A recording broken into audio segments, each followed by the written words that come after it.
Good evening. Good evening. Jazz Hello, hands. everybody. Look how my hands look all white and you look pink. I look like I've got no blood.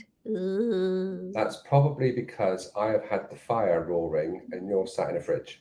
That might be the case. I'm in my short sleeves and everything. No, not here. I'm a bit chilly. I haven't got the fire on. Well, when it's only me, sometimes I can't be bothered. I get ashes at Sam's and oh yes, well there you are. Right, okay then. Here we are.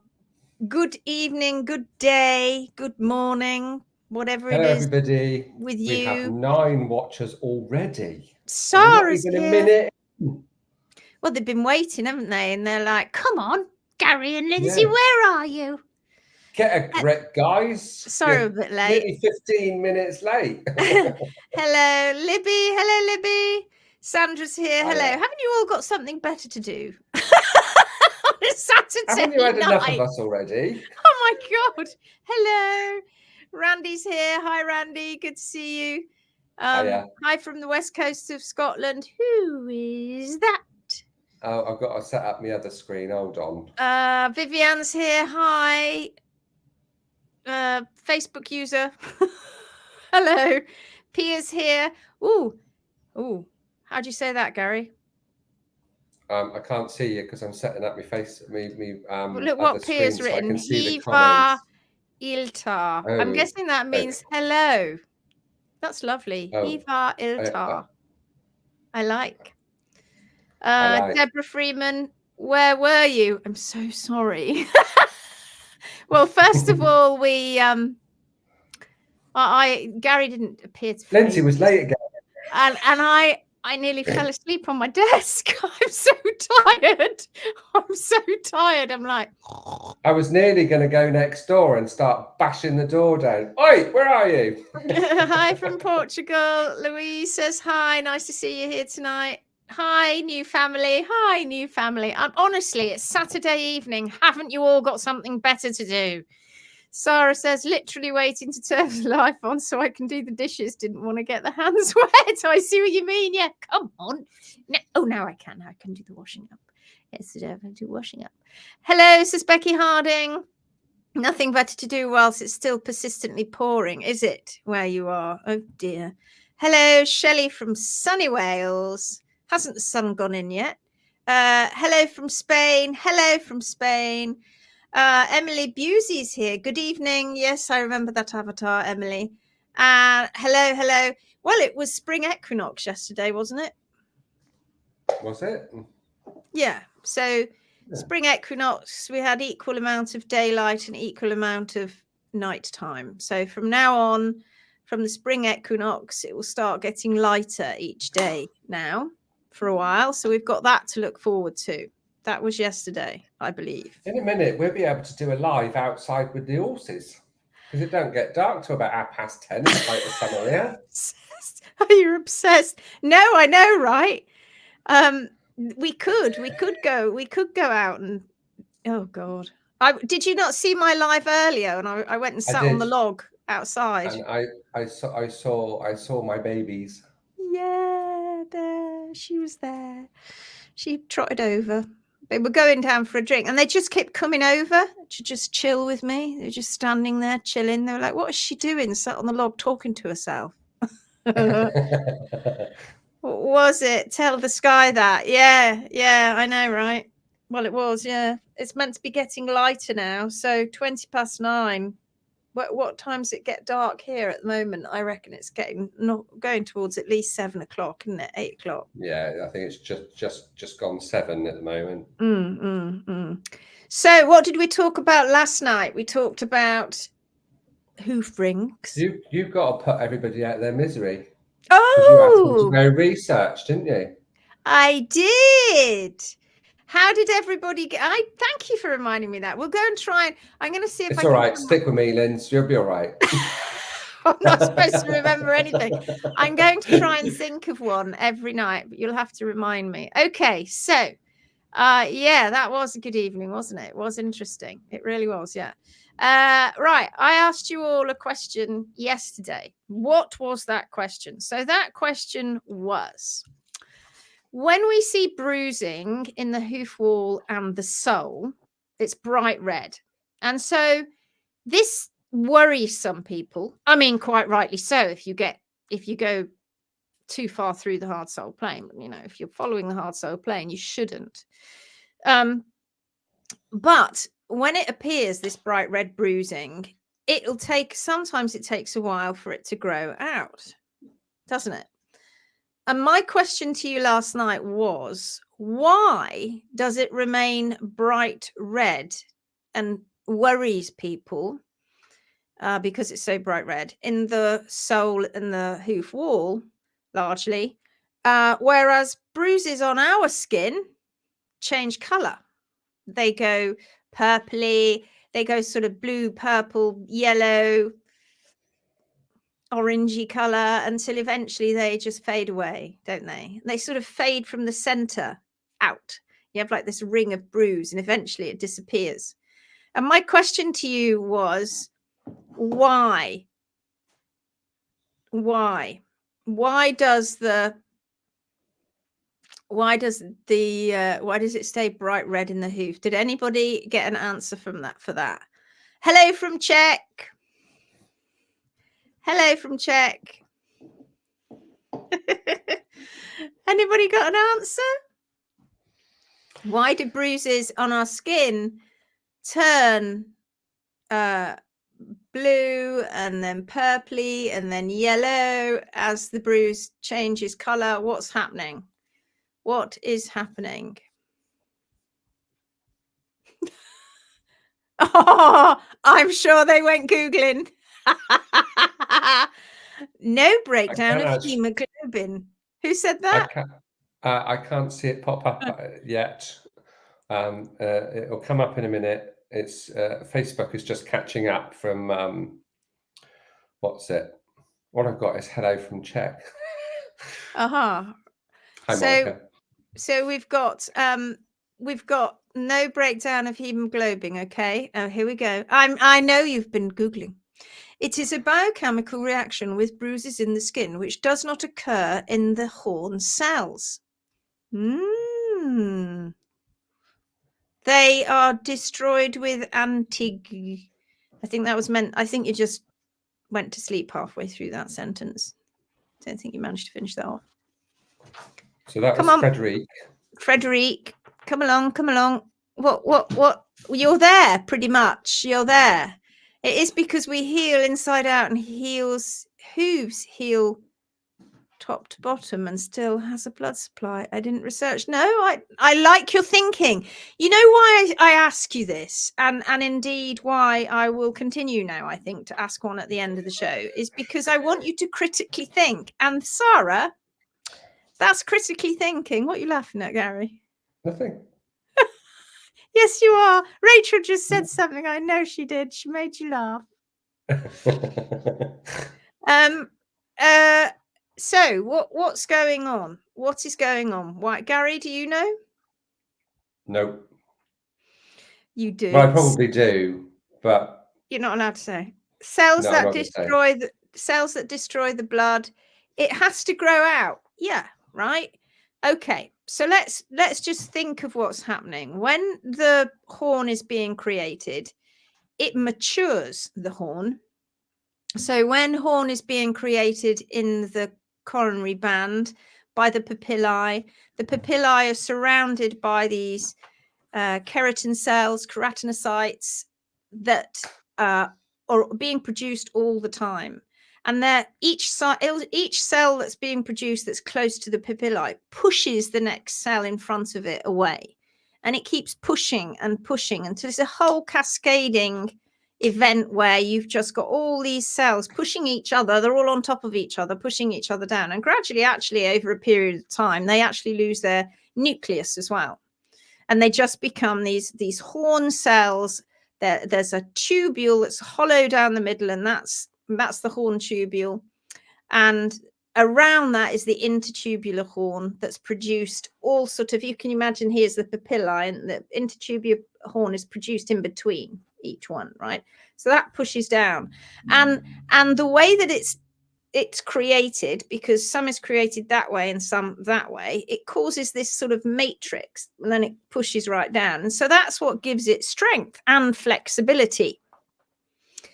And the papillae change in size depending on where they are in the coronary band, depending on where the hoof wall is, right? The closer inwards they go, the bigger the papillae get, because they're going to make bigger horn tubules that are on the inside hoof wall, which is Mother Nature's horseshoe. Now, remind me to talk about that a little bit later on, because there's been a post going around Facebook about chopping off toes. Should we talk about that one in a minute? So backtrack now. I've told you how it's created, and it's a similar thing in the sole. Okay, but in the sole, of course, it doesn't have to go all that way, all the way down to the ground. In the sole, they're all sort of, as the horn is produced, there's a certain amount of pressure under there because it's walked on, and it forms these what we call solar plates. And you can see that on the sole, like crazy paving. It looks like crazy paving on the sole when it potentially needs a little bit of exfoliation, right? So when the bruise happens, when the bleeding happens, because that's what a bruise is, isn't it? It goes into the horn, into the cells, into the horn, and it stays there. It gets locked in time, and it grows down the hoof wall, or it grows to the surface. It's always growing to this, because all the others being pushed underneath it. So Gary and I might come along, or any of our trimmers, or even you might come along, and you might see some bruising in the sole of the horse, and you're trimming away, and suddenly one of those solar plates will pop off, and in that plate is the red bruising, but underneath it is nothing. It's nothing there, because it's a bit like when you bang bash your nail, and it's very red and bruised, and then it sort of grows down. Yeah. Now, in your nail, it can turn a little bit black as well in your nail, because it can be underneath, can't it?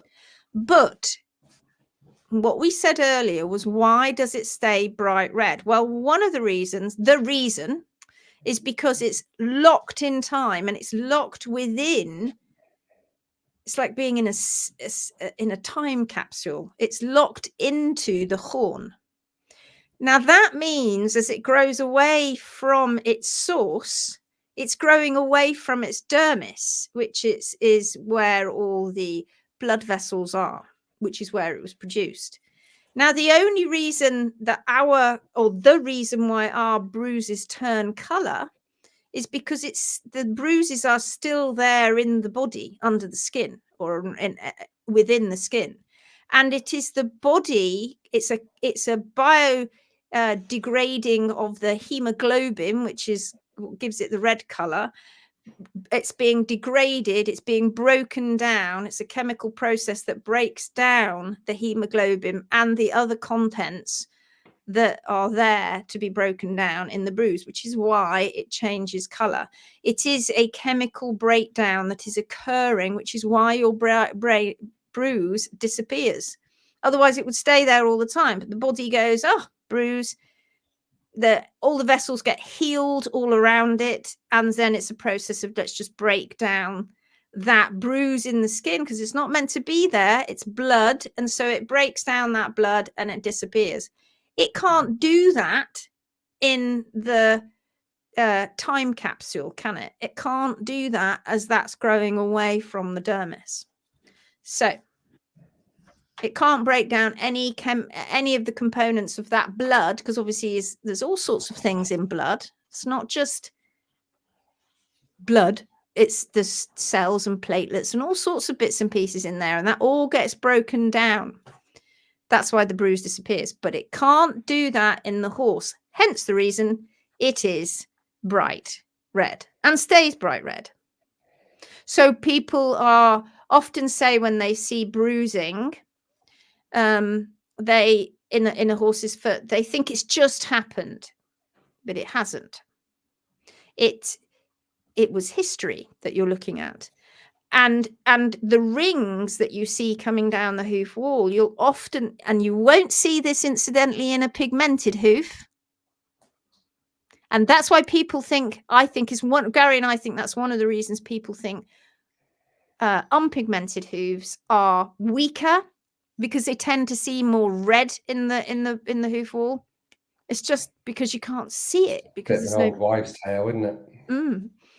And so you'll often find on the unpigmented hooves that around a ring you'll have sort of bleeding out either side of the ring to look red, and then you'll see red certain sides, and it'll grow down. It doesn't just suddenly appear. So that is the reason why. And a lot of people, including professionals, vets, farriers, will say, if they come up, but particularly vets, if they see bruising in a sole, they'll go, "Oh, what were you doing yesterday? Or a couple of days ago, what have you been doing this way?" They're like, "Oh, well, I did go for quite a big ride." "Oh, you bruised your horse's sole, that's why he's sore."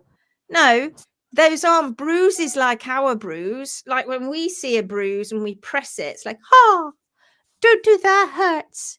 Well, you know, like when I do it to my kids and I'm like, they go, "Mummy, look at my bruise." I go, "Oh, does it hurt?" I don't get away. I don't get away with that anymore. They're far too big. They batter you. Yeah, they batter me. But if you pressed it in a horse, it wouldn't hurt. It doesn't hurt. So it's not that that's causing your horse to be sore. Look elsewhere for that, and the place to look for that usually is in the frog and the soft tissues at the back of the foot. And of course, any inflammation within the foot, which is going to increase the pressure in the foot, and any pus that's in the foot is going to increase the pressure in the foot. So I just thought I'd put that one out there. Did you find that interesting? Did you find that interesting? Very interesting. It is frustrating not being good enough in English language to proper answer your question. Right, medical. Oh, we get it. It's fine. You're doing well. Don't you worry about that. We understand. Anyway, you can put it in your own language if you like, and I'll put Google Translate up and I'll just translate it. Not that Google Translate is the be all and end all, but when you're living in a foreign country, it is. So it doesn't disperse. No, it's locked in time. That's why you see them. No, it's locked in time. You are explaining it really well. Thank you. It can displace because the tissue is dead and the blood is trapped. It goes darker when it's exposed to air. Well, there'll be a certain amount of breakdown, of course, when hemoglobin gets exposed to air. That's why our veins look like they're blue and our arteries look like, well, they're red. You can't really see them because the veins are closer to the surface, and so therefore we tend to see them as a sort of blue. It's just the way, it's not oxygen, but it's just the way that the color, the light goes into it. And right, what we're saying here. Tricia says, this confuses me because bright red blood usually means fresh. Yes, that's why I'm mentioning it. Because when you see bright red in your horse's soles, people think, "Oh my God, I'm close to the blood."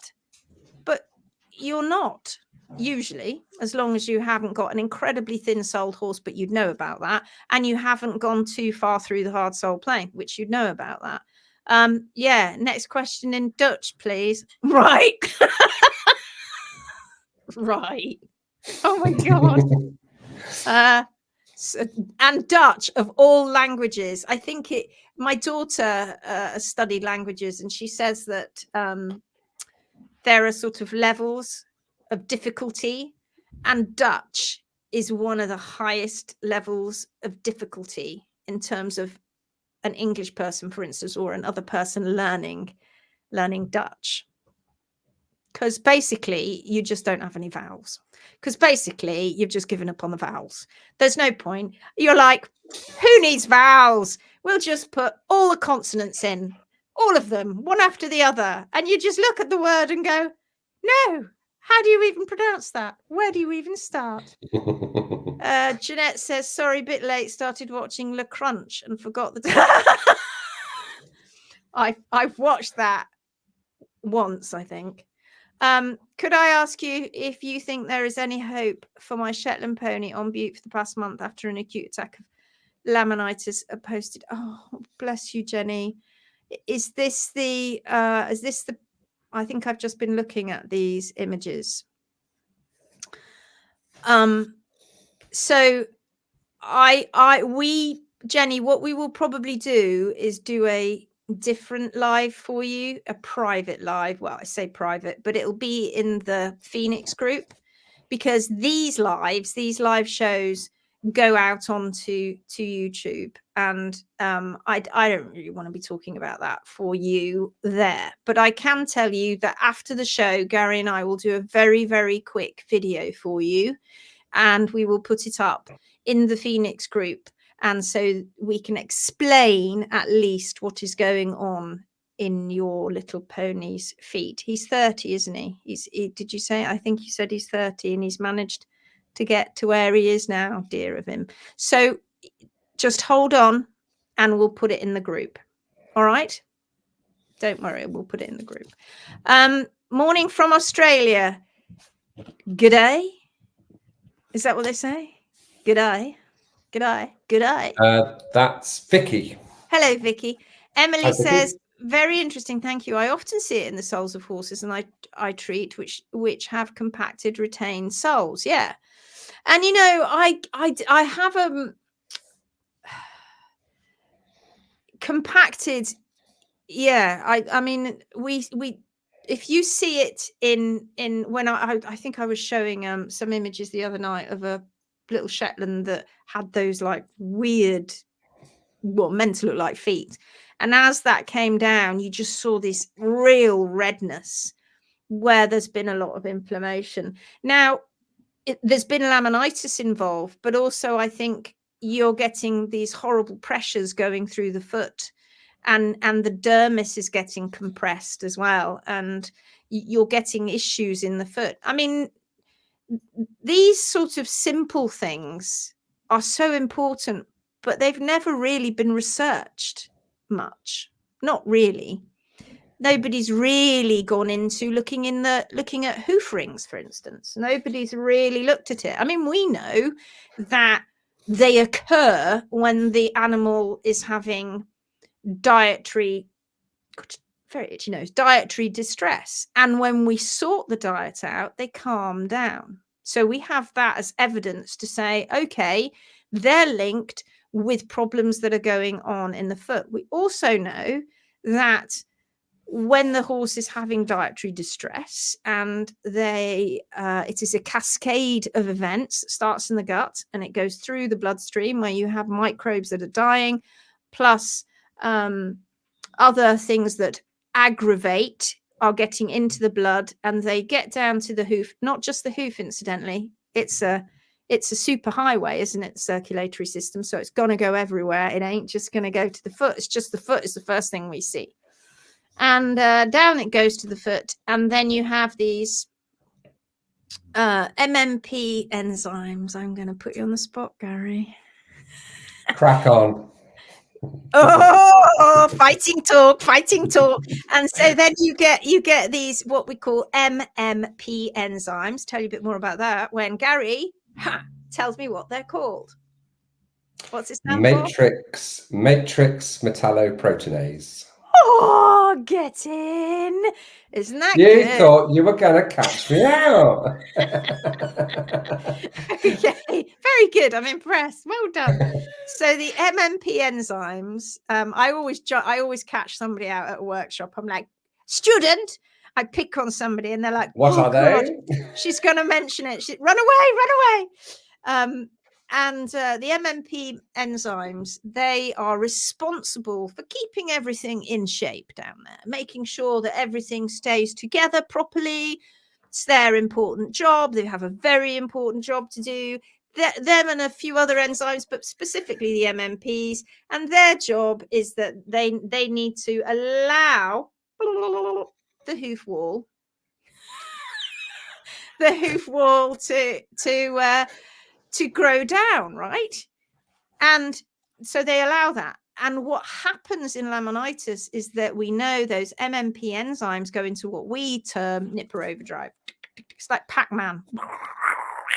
And it just, the basal membrane peels away, and that's where you have the stretching of where you have this, it affects the connection of the lamina. But then with that knowledge came a whole load of other stuff too. They found that out, and then a bunch of assumptions were made at the time when they see Pinky. I'm just watching my dog because she's just about to go and climb on one of the beds. I've got her back now. So I have to stop her because she's really muddy. Where was I? Gary, where was I? MMP enzymes. So they go nipper, nipper, nipper, nipper, nipper. They go. And what I was saying was that we know the mechanism, but they made a ton of assumptions around that mechanism when they saw things like rotated pedal bones. Because the animal's very sore. Well, you'd be sore if you had a pedal bone that was not in the right position. It would be agonizing. And that was always put down to laminitis because they always assumed that the laminae were tearing initially through laminitis, and then P3 was falling back through the capsule by the pull of the DDFT, which incidentally would have to take hundreds of pounds of pressure force in order to pull it away from the laminae. If you've ever tried taking a hoof capsule off, you'll know what I'm talking about, even a laminitic one. And so they assumed, therefore, that what was going on when they saw these horses hobbling about, because let's face it, right, we can't talk to the horse, and a hobble is a hobble. An abscessy hobble is a little bit different to what looks like a laminitic hobble. But horses that are trying to lean back and are hobbling about, they have P3 in the wrong position. Now, they may or may not, this is going to blow your minds because what you've been taught, they may or may not have laminitis at that moment in time. It isn't the laminitis that has caused P3 to rotate in the capsule. It is the incorrect hoof care. And as you have been through the Phoenix group now for the last couple of months, you have witnessed that on many occasions. Gary and I can go to clients and the horse is not in active laminitis anymore. It isn't. You know it isn't because they're on the right diet. But what's happened is P3 is still in a painful position and getting worse by the day because hoof just keeps growing. And if you leave those heels to keep compacting and keep growing and you don't adjust them because you're trying to keep the hoof adjust the whole, and it just gets worse and worse and worse. And it's just this problem that goes on and on and on. Have those MMP enzymes given up and have gone into nipper overdrive? Not necessarily so at that point then. What's happening then is the wall just cannot grow in next to a pedal bone that's like that. It's just not possible. It can't just suddenly do this. It's just not possible. The only time that's ever possible is when P3 is put back into its correct position and it now relaxes and everything relaxes around it. And that's when you see what we call a healing angle coming down the hoof. And then that separation, which is caused here, that size from here, this part of the bone to the wall, which we call the hoof distal phalanx distance, that is well, not including the wall bit, but that's just your size of your lamellar wedge. You get that heels down, P3 goes back to the right position, and then you've got that size wedge that's got to grow out. So the further the rotation, the bigger the wedge, of course. And the reason we also know that laminitis is likely not to be active in many of these cases is because the moment you start bringing those heels down, horses start to feel better. And it's almost instantaneous. There is necrotic tissue going on in the foot through internal bleeding and bruising and inflammation and crushing of blood vessels, etc., and tissues. And that oftentimes you'll get abscessing because the horse is trying to grow that out. Not grow that out, get rid of it, the dying and necrotic tissue. So it's easy and complex all at the same time. But yeah, I don't even know where I started on that journey. I think where I started. I think basically what we're saying is, yes, laminitis is a thing, and can be fixed. That can be fixed because it's a diet and management issue, or let's say it's a gut issue. It's a gut issue that affects the feet terribly. Well, it affects the whole horse. But the rest of it, laminitis or not, is all about correct hoof care. You can have really crap hoof care and no laminitis, but you can still have stretch. That's the reality. Ding, ding, ding. The hoof care is so important. The diet and the management is important too, but the hoof care is really important. Really important. Do you remember those that when I did day 9, I think it was, where we talked about researchers are in a race for the latest laminitis gadget, the latest gadget, the locking plate, compression plate. Well, the same scientists over the years have done quite a lot of experiments on horses where they've induced laminitis by giving them overloads of oligofructose. They overload their system, deliberately causing these horses to become laminitic, and they can't induce rotation. And yet their hypothesis is that when needs further investigation. yeah, that's the end. They go, oh, needs further investigation, or should have left it longer. They can't induce rotation. If you take a foot that has no rotation in it and it's in a pretty good foot and you induce laminitis, the pedal bone does not rotate. And they can't work that out, right? They haven't worked that out, because when they do see rotation, they're like, oh my God, it's got laminitis, because they've looked inside and they can see a breakdown of the laminae. But was that breakdown of the laminae something that was caused by the cascading events of the gut and the MMP enzymes, or was it simply because they are only so long, these laminae, and if you've got a P3 that's nowhere near the hoof wall, it ain't gonna zip together. It is literally like having a zip that is unzipping itself, because it can't, because it's like owning a gilet that fits, and then you put a little bit of weight on, and you put a little bit more weight on, and you put a little bit more weight on. And when you try and do it up, it's like, oh, I can't do it up now. And the zip is going under strain, right? That is what is going on. For far, far too long, it has been misdiagnosed as laminitis. Not that it really, and in the great scheme of things, means an awful lot, except diet and management, of course, is important. But the problem is they're misdiagnosing it as laminitis, writing it off as laminitis without understanding that right there in front of them is a hoof that has been mismanaged. And the farrier doesn't realize it, and the vet doesn't realize it. And yet it was caused by incorrect trimming and incorrect hoof care. Because incorrect trimming goes before a shoe, doesn't it? So it's always incorrect trimming.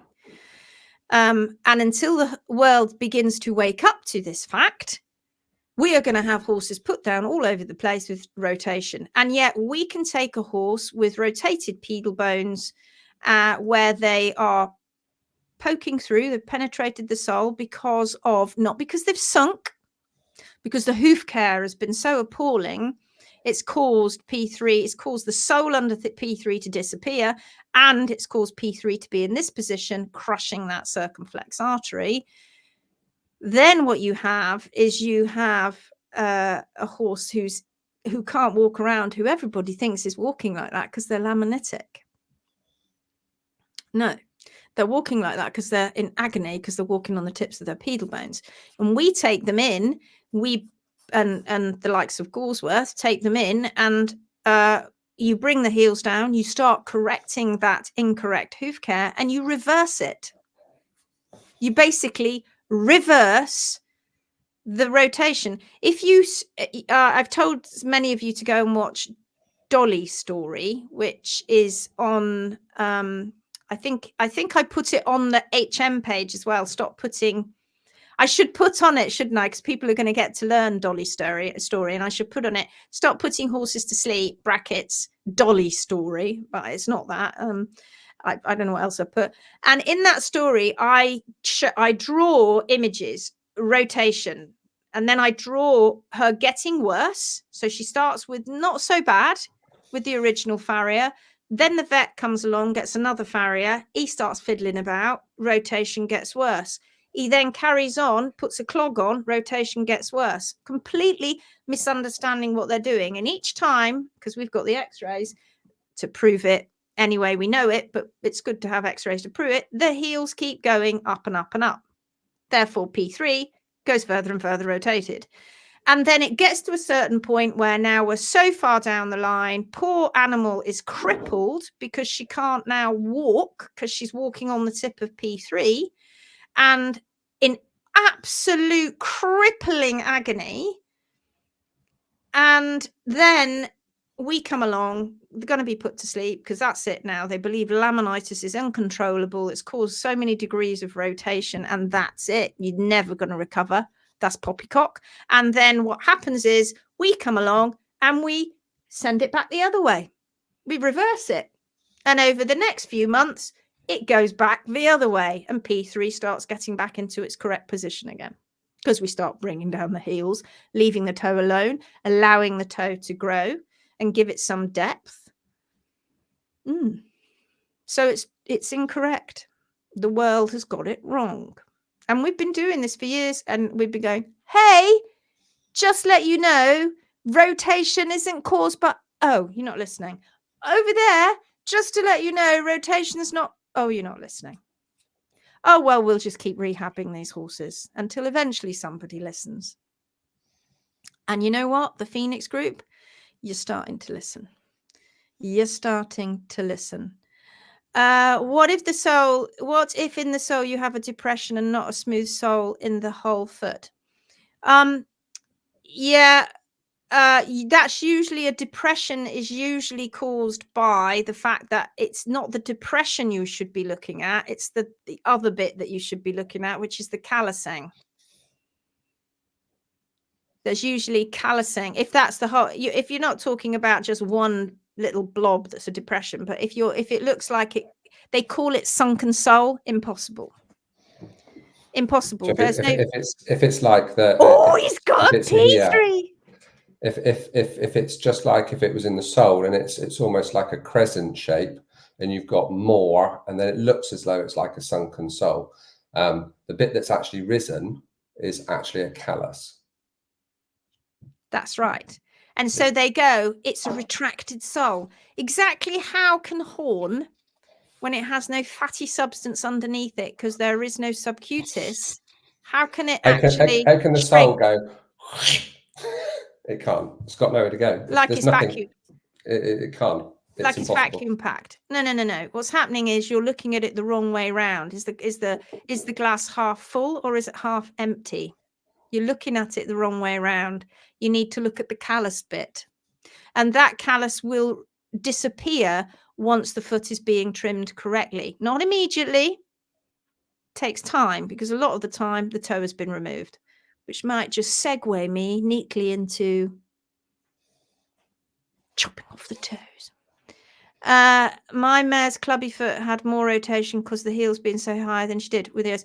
Right, so I've got another video, which is rotation does not equal laminitis. That is on YouTube, and that speaks about exactly that. Now, isn't it interesting? You have 3 hooves. One is the classic laminitis rotated pedal bone, number 1. Middle one, you have an NPA. So that's where P3 is not hyperpositive anymore. It's going negative. So the tip of P3 is going up, right?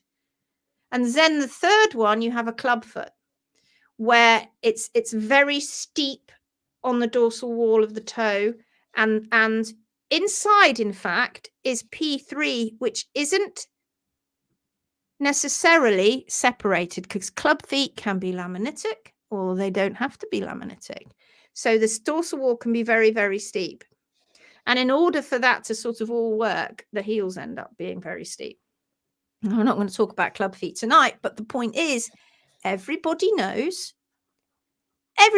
forget number 1 a minute about the P3 rotation laminitis one. They know that NPA, negative palmar angle, is caused by the hoof capsule not being in the right place. So how do farriers fix it? They put wedges on. What does it do? Moves P3, right? They know that. They know with a club foot, for instance, that when it's like this, if you actually ended up lowering the heels, P3 would move. They know that.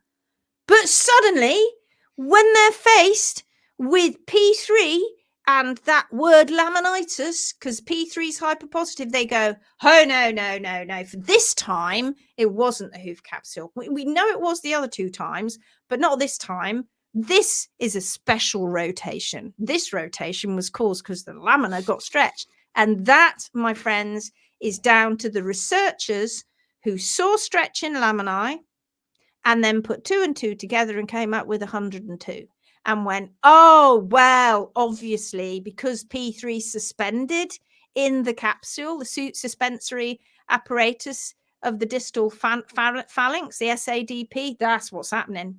No. You barked right up the wrong tree and you took the entire equine world with you. Sadly, you got it wrong. It's not what's happening at all. It's capsular rotation because P3 is still fixed in its position. When P3 is in the capsule, just is the tip of P3, just behind the tip of P3 is the apex of the frog. You've only got to rip a sole off and you'll see it every time. It can't move. The sole and the frog are all, I think I showed you the papillae of the sole and the dermis. Yeah. They're like interlinked. They are not separate entities. So P3 is always in front of the frog. So if P3 was to move, right, so does the frog.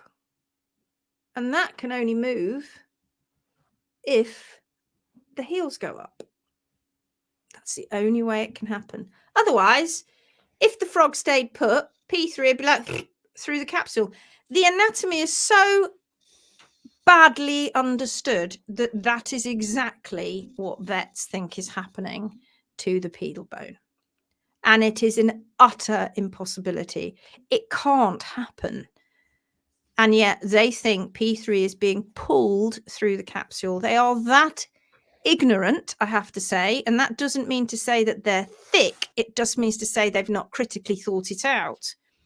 That when Pollitt, etc., came up with the SADP, the suspensory apparatus of the distal phalanx, they just were told that when a horse gets laminitis and the lamina starts stretching, P3 will be pulled through the capsule by the DDFT immediately.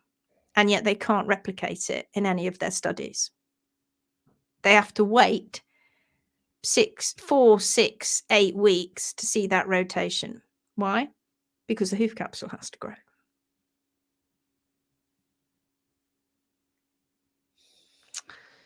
Yes. Did they ever? There's tumbleweeds now.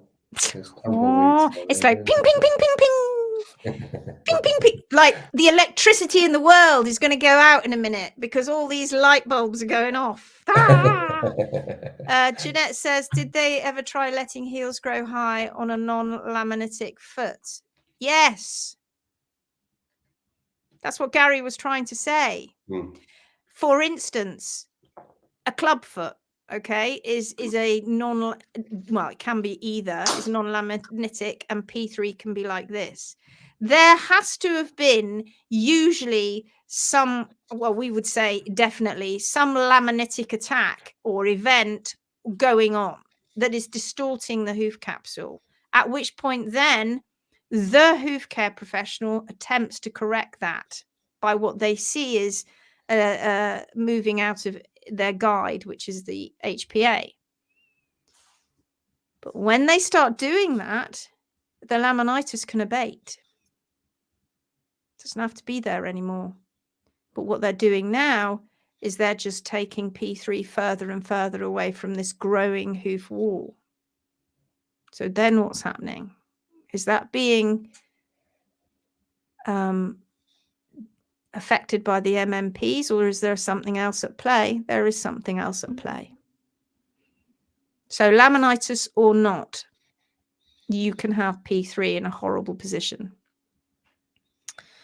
Natalie Day, if the heels are already down to the HSB at the time of laminitis inflammation, does that mean no rotation can occur? Yes. 100%. Oh, look at those light bulbs going off. Bing, bing, bing, bing, bing, bing. But because laminitis is still there, there is still pain. There is still pain, but not rotation. Rotation is man-made. That's either through incorrect trimming or inefficient trimming. Horses can go into a positive pedal bone purely by neglect, with not having any hoof care at all. There are some breeds of horses that do have more naturally upright feet. Now, if they're not looked after, they can go up and positive really quickly. If they're not moving enough, if they're not self-trimming enough. I hope that makes sense. We've got a few light bulbs going off now. But Natalie, a lot of the Arabs, I found a lot of Arabs and a lot of Spanish, and I'm not saying that it happens to all of them, because it doesn't, but they are generally more upright in their feet. Now, if they have adequate hoof care, nothing to worry about. If they get neglected, those ones that are more upright can go upright really quickly and cause them a problem because of lack of hoof care. Look what Randy's just said. Thank you for saying it. I notice often that bad hoof care causes more often laminitis than the wrong diet. You are yes, right. You're right, but it's and not wrong. laminitis. It's not laminitis. It's not laminitis. It's separation. Yeah, in the traditional term. Yes. Okay. Well, let's define. We need a redefinition then, don't we? We do. Because laminitis is inflammation of the laminae, and it's going to inflame if it can't connect, and it is unable to re-zip itself up, right? But we've always been told that laminitis, the inflammation of the lamina, is coming from the gut. It is, yes, but there's another side to it. And I don't want to use the term mechanical, because people will freak out about that, because they'll then think that there's a mechanical element with the tearing of the toe. No, there isn't, because the toe doesn't tear. That doesn't happen. We know that. But what does happen is P3 is in the right position, and when the laminitis occurs in that instance, Natalie said, if it's down to the HSP, you can get the hoof capsule will distort because it's growing out, because we've proved that it's gone into nipper overdrive. It's delaminating, but that quickly can get stopped. That'd be quickly stopped. How much worse it is with incorrect hoof care is huge. Huge. All these horses being put down as laminitis, when in actual fact, they just were suffering from incredibly bad hoof care. I noticed that. Yeah. Yes, I know. Do you want to know something else? Oh, I've got a good question for tonight's question. I'm going to write it down so I don't forget. Oh, I got a real minger. I got a good question for tonight. Let me just write that down.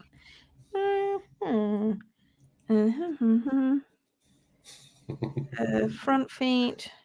Are you being mean? Hind feet. Oh, I know what you're going to say. Oh, that'll start a good one, won't it? Oh, Okay. that'll get some theories going. Right, where were we? We haven't looked at any pictures tonight. I'm sorry about that. Any other questions? What were we talking about? Oh, I know what I was going to say. There is a post going around Facebook today or yesterday, I think it may have started, by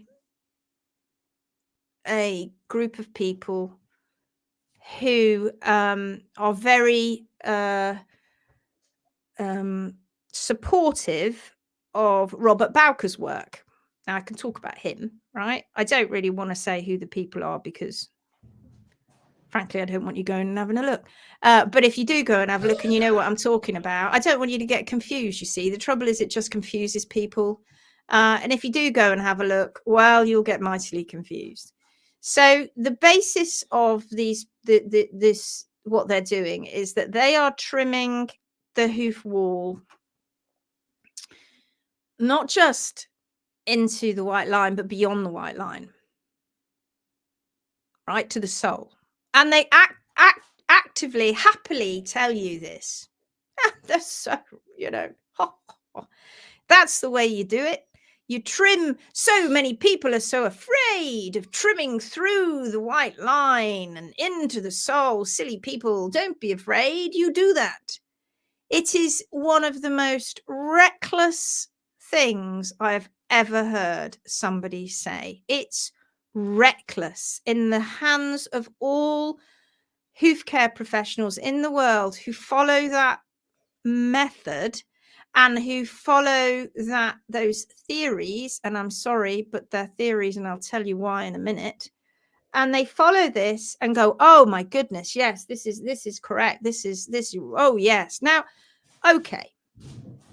Mother Nature designed the foot over 55 million years. She had a problem because she was designing the sole and the hoof capsule was coming down, the epidermis. So she had to find something to glue the two together. And that was the white line. And it's quite rubbery, the white line. It isn't quite the same. And the way the anatomy is, the way it's formed inside the horse is that it's the white line is made up of the epidermal laminae that just keeps on growing. Oh, I've got another one for another night. Okay, right. I've got another question's just come into my mind. Right, that's another one. It keeps on growing down. It doesn't stop. So you've got the hoof wall laminae, epidermal laminae, just keep on going down to the ground. That's why you see it in the white line. You see all those striations. But the dermal laminae, they stop at the end of P3. But that's not where the sole is. The sole's down here. So the epidermal laminae are coming down. And like we've got to the end of P3 where the dermal laminae now are. And they're like, oh, just keep growing down. And then they go down past the sole and then they get to the white line. So you're like, ooh, what's going on here then? Well, at the base, it's so amazingly clever. At the base of the dermal laminae, they've gone, do you know what we need to do? We need to create more horn because otherwise we're going to have a blooming great gap there. So at the base of these laminae, they have other finger-like projections. Guess what they are? Papillae. And they're called terminal papillae. And they're at the base of there. And they create more horn that fills in between all of these in the white line. So in the white line is made of two parts. It's made up of epidermal laminae, and then everything else that fills in between it, the horn that fills in from these terminal papillae. It's incredibly beautifully made. Oh my God. I mean, it is awesome. But these guys who have this all over the internet because of what Professor Bowker said have gone, no, you don't need that. That biology that's going on in there with those terminal papillae, 55 million years of evolution. Who needs those? We don't. We just want the horse walking around on their soul, right? Go away, white line. Go away, outer and inner hoof wall. Nobody needs you. Mother Nature was wrong, silly woman. It's probably because she was a woman. I mean, let's face it. Put your penny back on, love. So what happens is that disappears and they're walking around on their soul. Okay? It's not funny, really. It isn't funny because they will tell you, I've trimmed thousands of horses like this and they've all been absolutely fine. And they're propping up the hoof boot industry. Hoof boot industry is like, oh yeah, bring on another footsore horse. And they're going, they're absolutely fine. And they leave and the owner goes, well, yeah, my horse is really good, but just on like rocky trails and stuff to protect them, I put the hoof boots on. I know, because I've seen it and I've seen it and I've seen it. And what's happening is that horse is creating a callus in its soul. They cannot possibly balance that hoof wall and that foot anymore because they've got no toe to balance it to. Mother Nature put the toe there not only for the horse to walk on as a pillar of support, she also put it there so that you'd have a guide, because she's clever like that, because she's lovely, because she's Mother Nature. And I don't want you to get lost, people. If you feel like you're getting lost, just use the hoof wall as a guide. And then they take the guide away and she goes, oh, you're going to get yourself into a bit of strife now, guys. For those that aren't English, that means trouble. You are going to get into trouble because, and so white line gone, hoof wall gone, 55 million years of evolution, because one man came along and said, that's not so. You don't need it. Don't be afraid. Go right through the white line to the soul. One man. Who's what? He's in his 70s. I don't know how old he is. And he's only been studying equine feet since mid to late 90s. And the equine feet he's been studying, folks, have been cadavers. Are all dead. So he decided, Mother Nature, evolution, I shall tell you how it's meant to be. And that's got extrapolated out. They've lost their heads throughout the entire world. Every single equine in the entire world now has to be trimmed like that. Isn't it interesting that none of them trim themselves like that, their own feet like that? You leave them alone and you give them a great track to walk on and you stimulate that movement. None of them walk around and remove their white line and walk around on their soul, unless you got the trim wrong. None of them do it. 55 million years of evolution shouldn't be sniffed at. The horse stopped evolving 1.5 million years ago. We only got on the planet 200,000 years ago, and Professor Robert Bowker got on the planet 70 years ago. Around about, I don't know how old he is. I know he's an emeritus professor now. When you spend your life studying cadaver hoofs, and not your life, in fact, only the latter part of his research life did he spend. Now, he's probably a wonderful guy. I've never met him, but I do like reading research. And I've read probably most of his research on equines. He started off with looking at lungs and looking at neural pathways, funded largely by the racing industry. And prior to that, Robert Bowker in his earlier years actually produced more papers on the neural pathways in rats, cats, and monkeys. That's what he did. He didn't own horses, or wasn't into horses. He might have owned them back then, but he certainly didn't grow up with them. And that was his study field. He studied in labs, rats and monkeys, and he injected their spinal columns. That's what he did. And he has had a study on cats. That's what he did. And then they changed tack when he moved to a different university, and he was being funded by the equine world now and the racing industry. So he started looking at lungs and neural pathways and neural receptors in digital cushion, etc. And the hoof wall thickness, they looked at the morphology of the hoof wall and on cadaver hooves. On cadaver hooves, people. 29 studies, I think, or 26 studies in the 20s of studies on cadaver hooves. One study in 2011 on 7 horses. 7. How many horses are in the world? In various different locations, in variables. How many horses are in the world? Oh, it's about 50 million. About 50 million. 7 in Australia. He didn't trim them. He wasn't the trimmer.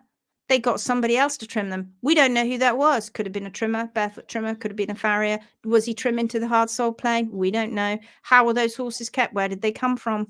Were they from a dealer, which is usually how they are with the University of Queensland? They just buy them from a dealer, have a look at them. They go choose them. That's healthy. I want you. You're not so healthy. Go away. You're healthy. I want you. Go away. You're healthy. I want you. That's thank you. 8. How much will that be? We've been funded by the taxpayers. That's lovely. There you go, Mr. Dealer. Did you enjoy it? I'll have them, please. Not all at once, though, because we don't want it all at once. We want some in the stable at some times.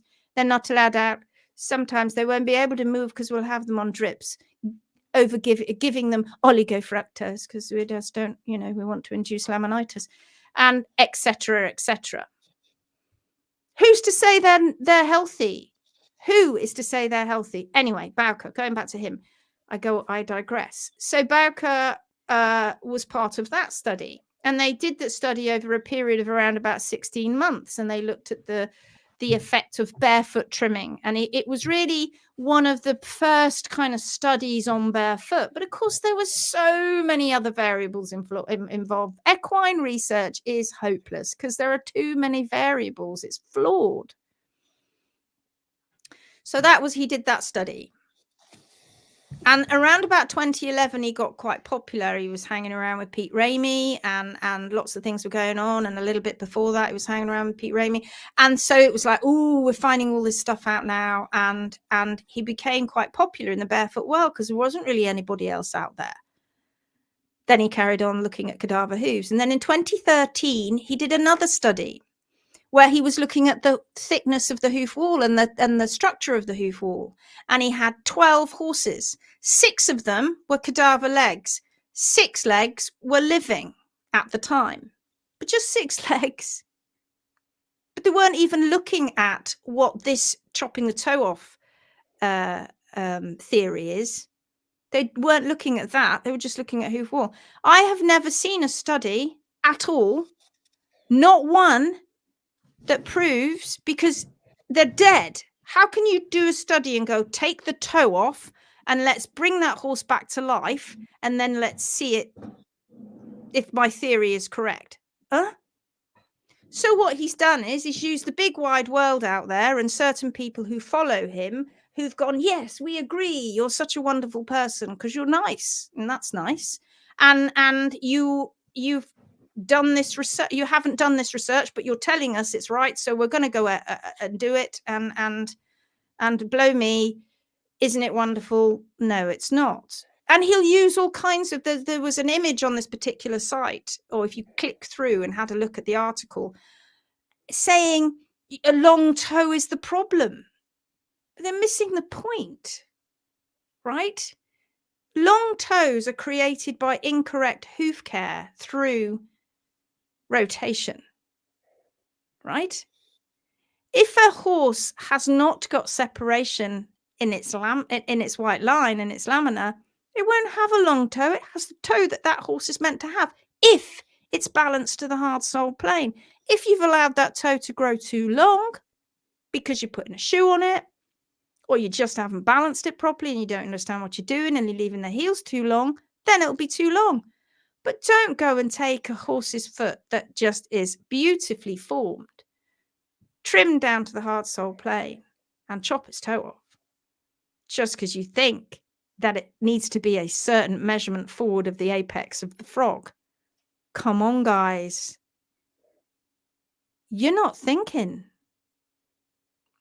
And it's made everybody in the world go, oh, long toe, terrible, oh, long toe. We're rehabbing these horses, guys. This is completely different. And you should have the toe on the ground for growth rates. Those growth rates that you keep taking the toe wall off have been, you're unbalancing the foot in terms of its growth rates. Don't think about that then. Go away and think about it. He's never done a study on the papillae, on growth rates and the effect of that, because he can't, because they're dead. So I would love some evidence. I know, right? Studies are, people go, if it's not in a journal, it's not truth. That's rubbish as well. But it doesn't have to be published. I'd just love to see anecdotal evidence, right? From Bowker, not from anybody else. I want to see anecdotal evidence from him, from the rehabs he has directly been involved with.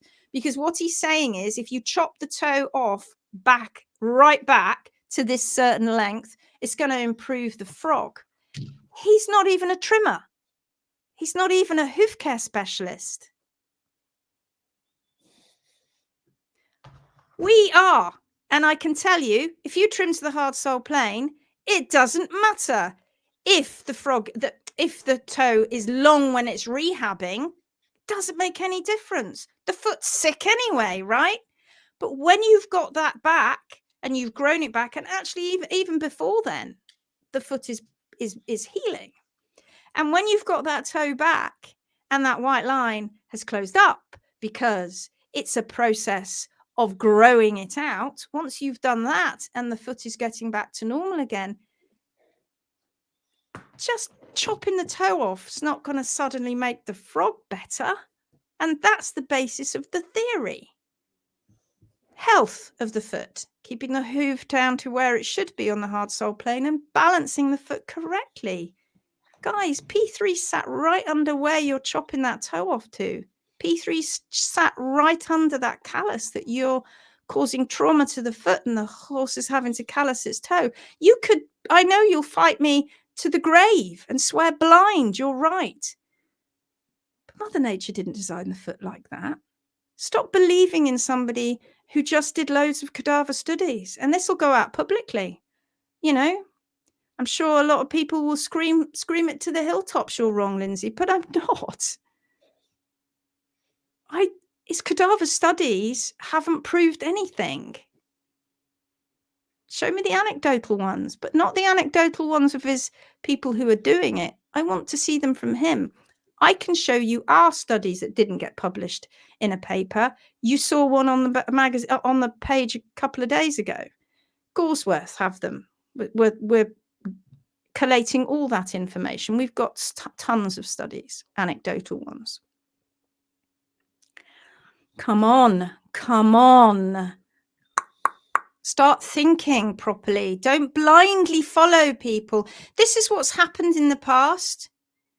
When people just are not listening to reality and they blindly follow people in different areas of it doesn't have to be anything to do with hoof care. I will fight this continually until we have a proper understanding of hoof care, until we have a proper understanding of what is going on. Why do you think the white line was ever there in the first place? For a laugh? It's just defective. Who needs it? Piff, Mrs. Mother Nature, you got it wrong. Endeth the sermon from Lindsay Setchell. In regards to diet, could you discuss your take on hay testing between starch sugars and high iron level? Not tonight, but yes, Robin P. Price, I'm assuming that is, Yes. Yeah. we will. Yeah, but not tonight, because I've just come down from my sermon. It's so scary. Our horses' health and lives depend on whether we listen to the right person. It isn't, yes, I know, but it isn't the people you need to listen to. It's your horse. It's your horse. It's Mother Nature. That's who you need to listen to, even if you don't want to listen to us and believe us. We are the least invasive trimmers on this planet. We are the trimmers that do the least problem or cause the least problems to the horse's foot, because we don't leave heels above where they should be. We don't leave underrun. We don't leave bars to form abscesses and get folded over and trap dirt because we believe that they are for grip. I can give you a list.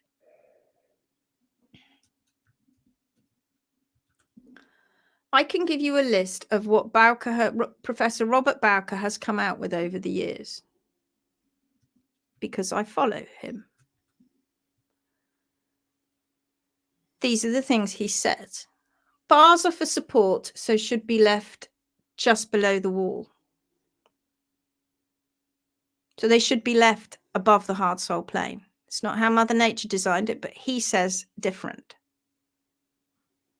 I was only looking at a foot today and circling areas of pressure points. The toe had been removed. There was a big crescent of a pressure point. I was circling it for this person.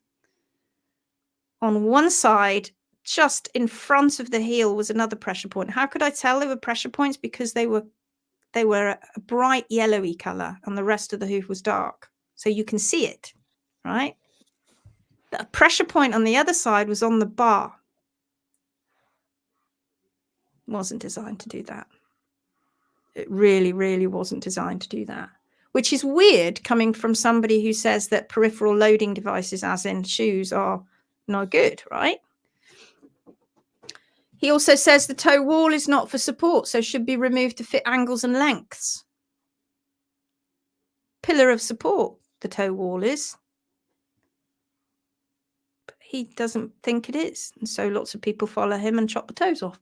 He believes in the SADP, the suspensory apparatus of the distal phalanx, as does 99.9% of the entire equine world, bar us, bar Jamie Jackson, bar a bunch of other people who have been quietly getting it right for years.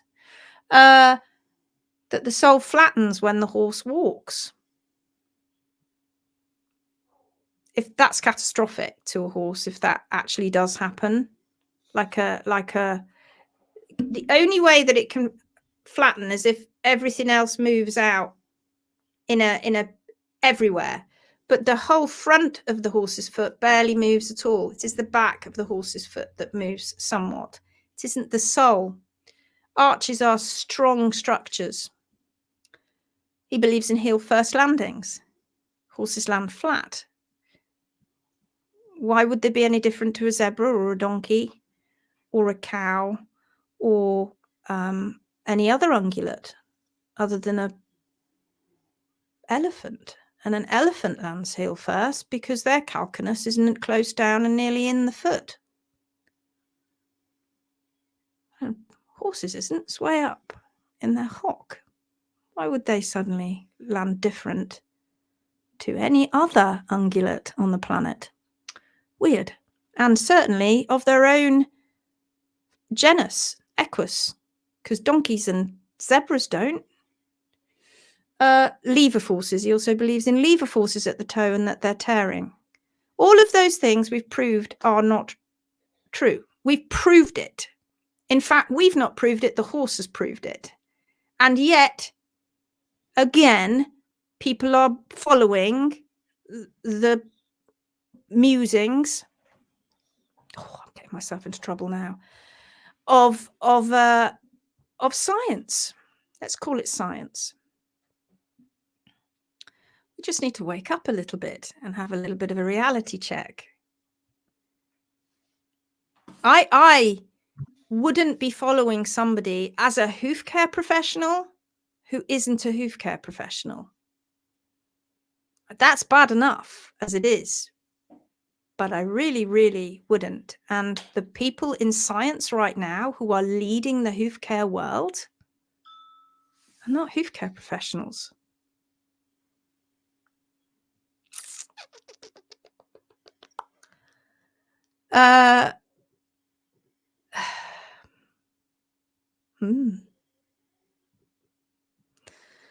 Ergots, ergo.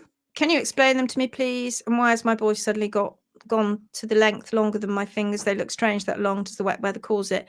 No, but ergots, I'll leave it up on the screen. So ergots are called an ergo. Do you know what that is? If there are any French people, Jeanette, do you know what ergo is? It is a French word.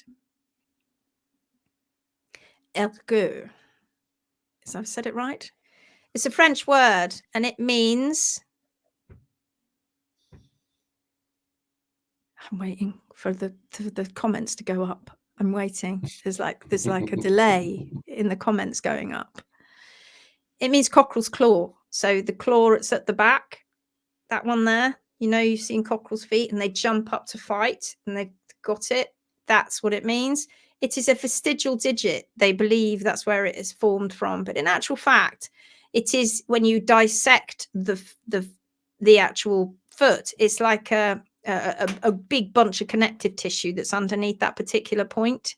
It's just a lump of connective tissue, but from that in the skin area grows this horn, a bit like the chestnut, which they also think is vestigial as well. In other words, it was a digit in past times. And depending on the horse, so if you have the warm blood type, the hot blood types like thoroughbreds, they tend to be hardly in any existence. They sort of just look tiny. And then you have drafties that tend to have them bigger, and when they grow they can split open a bit like a chestnut can do that as well. So they can split right open, and you can't stop that. It's just, you know, you can trim them back though. And the same with, and some of them go like curly pig's tails. They go, and you look at them underneath and they're like, because it just got overgrown. Yeah, that's all they are. They're just soft horn. And yes, you can trim them, not completely. You can trim them back, and I tend to put my fingers in between, so there's a gap between the skin and the ergo, and then you can just get nippers and you can chop them off. They don't grow on every horse. Very often the hairy horses, the cobs, very often they need trimming quite frequently, but others they hardly grow at all. It really does depend. Yeah, my traditional cob has big ones. Yeah. I've got an Appaloosa who grows really his chestnuts and his ergos grow funny. Okay. Cockerel's claw. Oh, that's funny. I like the fact you put it in capital letters with asterisks either side. Excess of skin. Yeah, effectively. When my horse had her bout of laminitis last year, I had one vet suggest a tenotomy. Yeah, so that's where they cut the DDFT. No, barking right up the wrong tree. Please don't ever do that to your horse, because her toe was flipping up slightly. I took her, because they chopped the toe off, I took her somewhere else, and those vets were considering that, if not put to sleep. Talk about devastating options. She's healing, but I am on a huge learning journey. Shame they aren't, isn't it, really? No, that was Janice. Yes, he's a cob, and they look like squidgy, wrinkled willies. I tell you what they look like. Duck's willies.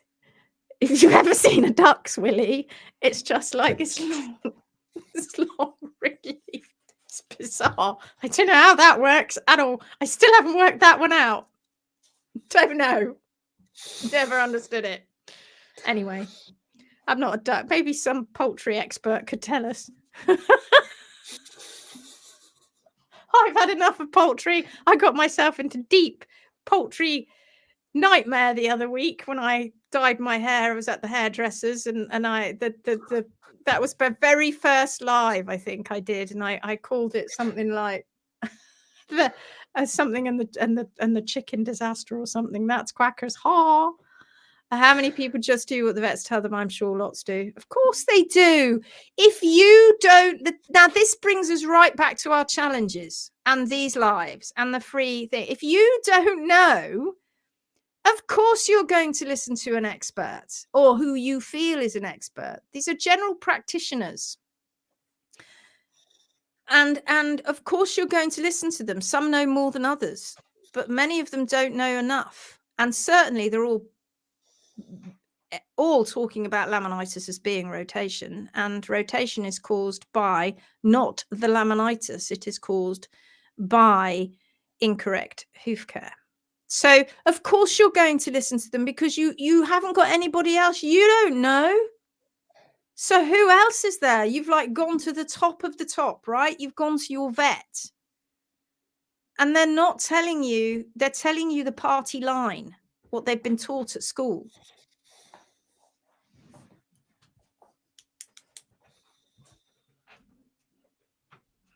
And sorry, my cat is sorry I'm late. Have I missed the bruised walls? Yes. You have to rewatch.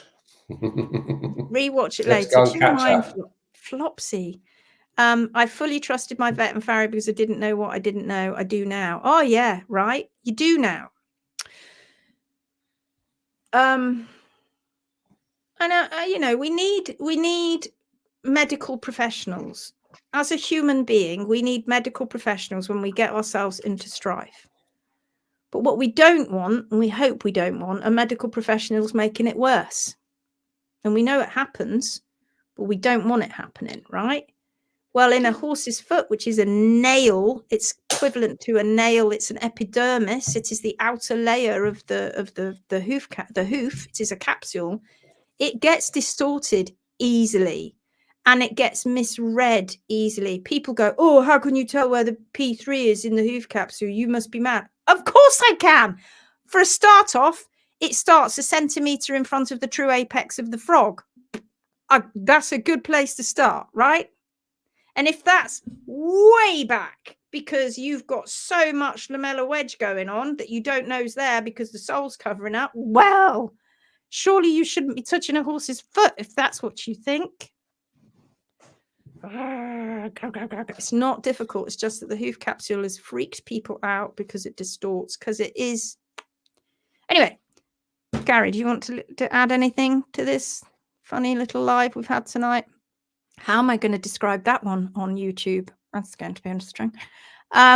Randy says, I always thought the ergots was a leftover from evolution like that too. That's not there anymore. Yeah, it is. It's what they call a vestigial digit. That's what they believe, because it started off with 5 toes, the Dawn horse, and it started off with 5 toes, Eohippus, and then it goes this version of evolution.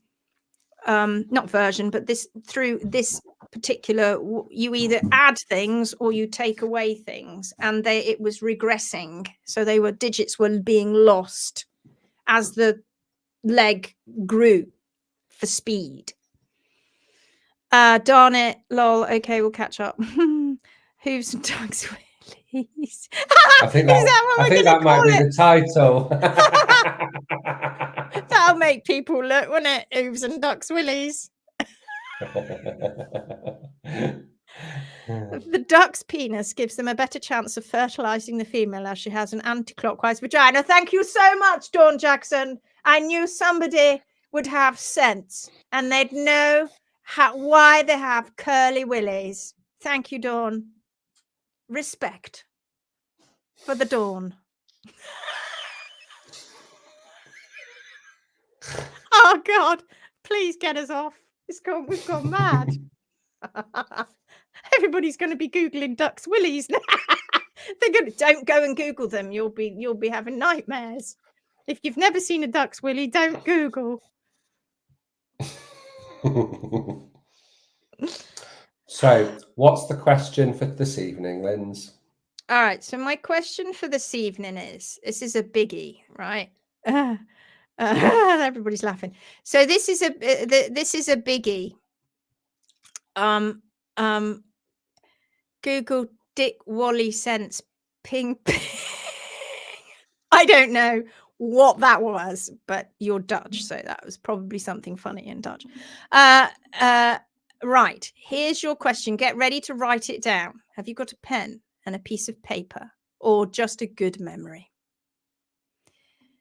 Here's tonight's question. This is what we're going to do at the end of every live. And this is so for the making people listen to the bitter end of a live, which are usually around about an hour and 25 minutes because I'm mental. And Gary, I've got too much to say, a verbal diarrhea.